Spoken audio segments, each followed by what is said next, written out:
Bismillahirrahmanirrahim. Assalamualaikum warahmatullahi wabarakatuh. Alhamdulillahirabbil alamin.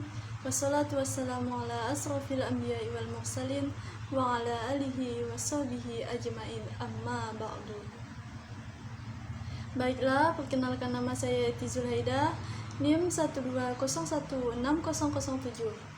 Saya dari kelas 3C Prodi Akuntansi Syariah. Alamat asal saya dari Kecamatan Jawai, Kabupaten Sambas. Tujuan saya untuk membuat video kali ini yaitu untuk memenuhi tugas mata kuliah Islamic Marketing dan Manajemen yang diampu oleh Bapak Adi Mursalin SEMM. Baiklah, tema yang akan saya sampaikan pada pertemuan ke-13 kali ini yaitu tentang ekuitas merek dalam Islam. Langsung saja ke soal pertama, yaitu membaca surah An-Nahl ayat 90 dan apa isi kandungannya. A'udzubillahi minasyaitonirrajim. Bismillahirrahmanirrahim. Innallaha ya'muru bil 'adli wal ihsani wa ita'i dzil qurba wa yanha 'anil fahsya'i wal munkar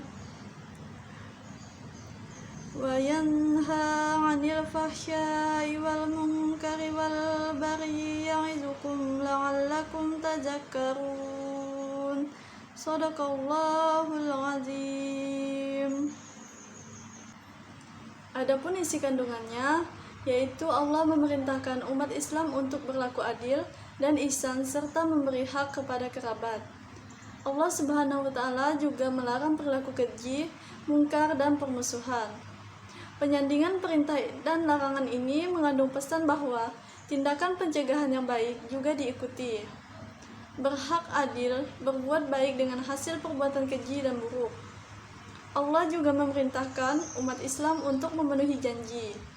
Sumpah atau janji ini kepada Allah adalah selalu mengesahkannya, tidak menyekutukannya, sebagaimana telah diteguhkan ketika ruh ditiupkan di jasad calon manusia. Janji kepada sesama manusia ini harus ditepati. Kemudian, soal yang kedua yaitu jelaskan pengertian merek dan sebutkan jenis merek beserta alasan mengapa perusahaan memberikan merek tersebut. Di mana merek sendiri di sini adalah suatu produk atau jasa yang dimensinya mendiferensiasikan dengan beberapa cara dari produk atau jasa lainnya yang dirancang untuk memuaskan kebutuhan yang sama. Adapun 10 merek produk yang saya ketahui dan alasannya perusahaan memberikan nama produk tersebut. Produk yang pertama yaitu Aqua.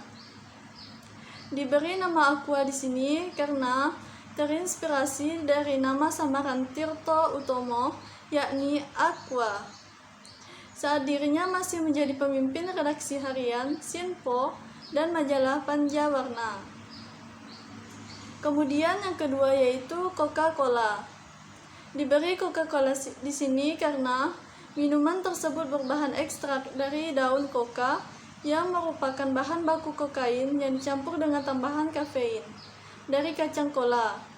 Itu sebabnya minuman tersebut diberi nama Coca-Cola yang berasal dari nama kedua ekstrak tersebut. Kemudian yang ketiga yaitu Sarimi.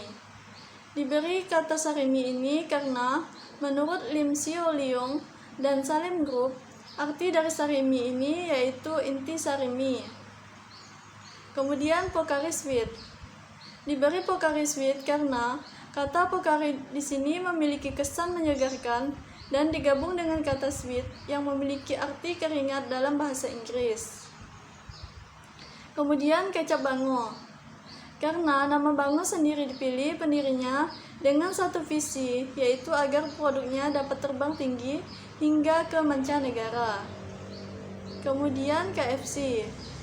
Karena banyak ditempa isu miring yang menyertai akhirnya perusahaan membuat pengakuan secara terbuka bahwa mereka mengubah nama Kentucky Fried Chicken menjadi KFC untuk menghindari kata fried. Kemudian Starbucks, karena terinspirasi dari salah satu awak kapal Packwood, yakni Starbuck. Kemudian mereka menambahkan huruf S di belakangnya kata tersebut agar terdengar lebih enak saat diucapkan. Perusahaan ini berpikir bahwa Starbucks seolah membangkitkan romantisme laut lepas dan tradisi pelayaran saat awal mula masa perdagangan kopi. Kemudian Adidas, karena nama Adidas ini sendiri berasal dari gabungan nama ownernya, yaitu Adi Dassler dan saudaranya Rudolf Dassler. Kemudian Apple, karena pada sebuah wawancara di tahun 198, Jobs mengatakan alasannya memilih nama tersebut karena ia menyukai buah apel. Kemudian Honda, karena Honda berasal dari nama si pencipta Honda, Soichiro Honda. Kemudian soal selanjutnya yaitu yang ketiga, fungsi merek bagi perusahaan. Fungsi merek di sini bagi perusahaan yaitu untuk menyederhanakan penanganan atau penelusuran produk. Merek membantu mengatur catatan persediaan dan catatan akuntansi.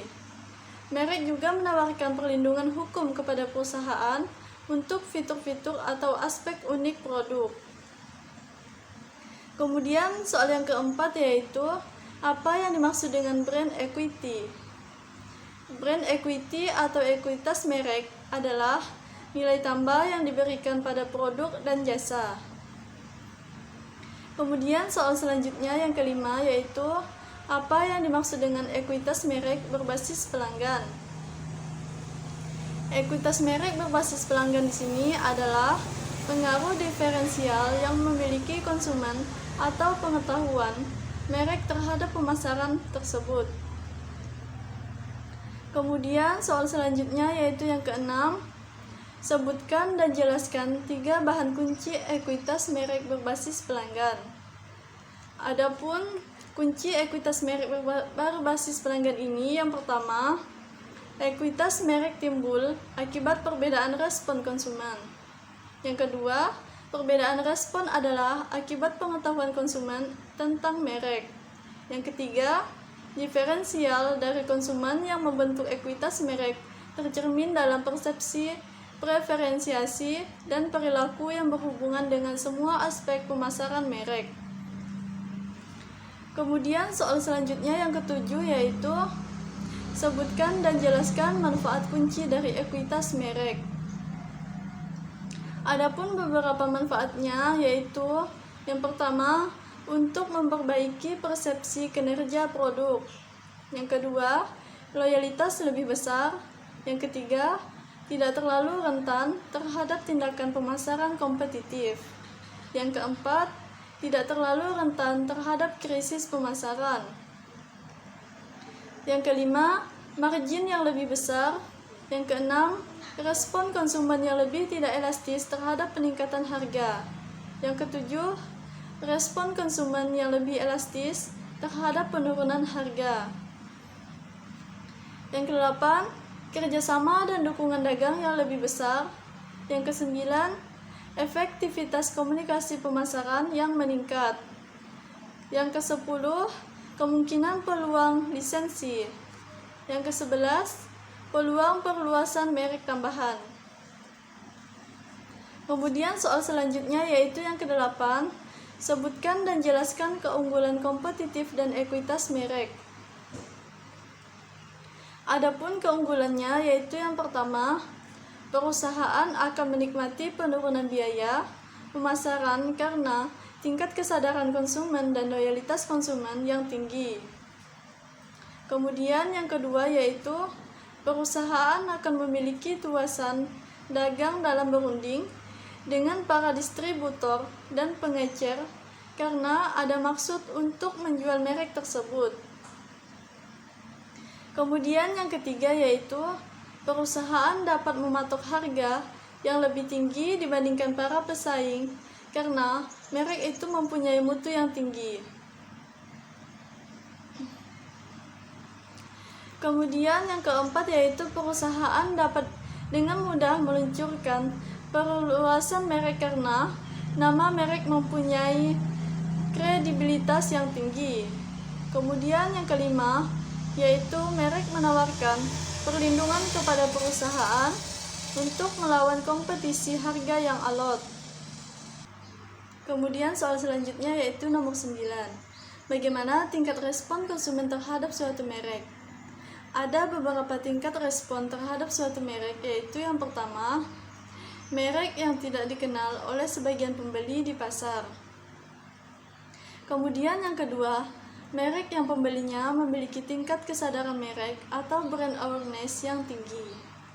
Yang ketiga, merek yang memiliki tingkat penerimaan merek atau brand acceptability yang tinggi. Yang keempat, merek yang menikmati tingkat preferensi merek atau brand preference yang tinggi. Yang kelima, merek yang memiliki kesetiaan merek atau brand loyalty yang tinggi. Soal selanjutnya yaitu yang ke-10, bagaimana cara untuk membangun ekuitas merek? Menurut saya sendiri, ekuitas merek ini dapat dibangun dengan menciptakan struktur pengetahuan merek yang tepat untuk konsumen yang tepat juga. Proses ini bergantung pada semua kontak yang berhubungan dengan merek, baik dilakukan oleh pemasar maupun bukan.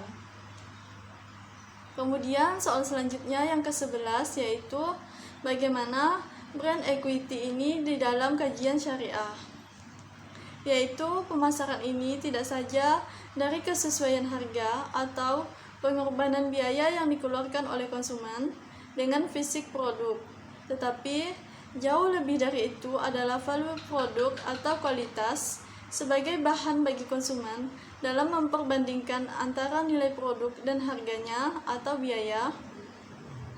Sekiranya konsumen merasakan nilai produk lebih tinggi dibandingkan harganya, mereka akan puas.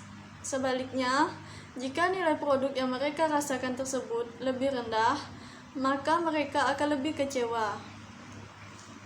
Artinya di sini, marketer telah berbuat merugikan konsumen. Jadi, sebagai pemasar harus memberikan yang terbaik untuk konsumen dengan jujur menjual sehingga kepercayaan diri konsumen semakin meningkat apabila menggunakan produk tersebut. Kemudian soal nomor 12 yaitu sebutkan dan jelaskan variabel-variabel dari brand equity. Adapun beberapa variabelnya yaitu yang pertama, kesadaran merek atau brand awareness, yaitu merupakan kesanggupan seorang calon pembeli untuk mengenali atau mengingat kembali bahwa suatu merek merupakan bagian dari kategori merek tertentu. Kemudian yang kedua yaitu persepsi kualitas atau perceived quality. Persepsi kualitas ini memiliki beberapa pengertian di dalam mendefinisikannya. Kemudian yang ketiga, asosiasi merek atau brand association. Asosiasi merek di sini merupakan sesuatu yang berkaitan dengan ingatan mengenai sebuah produk. Asosiasi ini juga tidak hanya eksis namun juga memiliki suatu tingkat kekuatan. Kemudian yang keempat yaitu loyalitas merek atau brand loyalty. Loyalitas merek ini merupakan ukuran kesetiaan seorang pelanggan pada sebuah merek tersebut.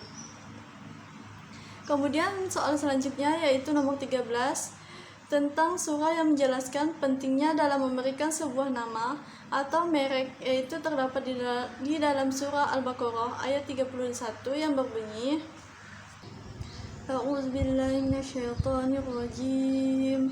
Bismillahirrahmanirrahim. Wa'allama Adama al-asma'a kullaha thumma 'aradahum 'alal malaikati faqala anbi'uni bi asma'i haula'i in kuntum shadiqin. Shadaqallahul azim. Adapun isi kandungan dari ayat ini yaitu menunjukkan bahwa Allah Subhanahu wa taala telah menyediakan nama-nama yang baik di dalam Al-Qur'an dan nama-nama lainnya sebagai warisan Nabi Adam alaihi wasallam. Selanjutnya soal nomor 14 yaitu Apa itu perceived quality atau persepsi kualitas? Persepsi kualitas di sini merupakan penilaian konsumen secara menyeluruh terhadap suatu produk tertentu. Persepsi kualitas mempunyai peranan yang penting di dalam membangun suatu merek. Dalam banyak konteks, persepsi kualitas sebuah merek dapat menjadi alasan penting yang menjadi pertimbangan konsumen yang pada gilirannya akan mempengaruhi keputusan pembelian tersebut. Kemudian soal nomor 15 yaitu apa yang dimaksud dengan keputusan pembelian konsumen. Adapun menurut Klotter, keputusan pembelian konsumen di sini merupakan tindakan dari konsumen untuk mau membeli ataupun tidak terhadap produk tersebut. Dari berbagai faktor yang mempengaruhi konsumen dalam melakukan pembelian suatu produk ataupun jasa, biasanya konsumen selalu mempertimbangkan kualitas, harga, dan produk yang sudah dikenal oleh masyarakat. Kemudian, untuk soal selanjutnya yaitu nomor 16. Sebutkan perbedaan dari beberapa karakteristik pembeli. Adapun beberapa perbedaannya yaitu yang pertama, objek atau apa yang ingin dibeli. Yaitu misalnya sama-sama membeli sabun, tetapi yang satu membeli sabun merek Lux, yang lainnya membeli merek Citra. Kemudian yang kedua, objektivitas atau mengapa untuk membelinya. Yaitu misalnya sama-sama kuliah di UT, yang satu ingin gelar namun yang lainnya hanya ingin meningkatkan karir dan gaji mereka. Kemudian yang ketiga, occupant atau siapa konsumen.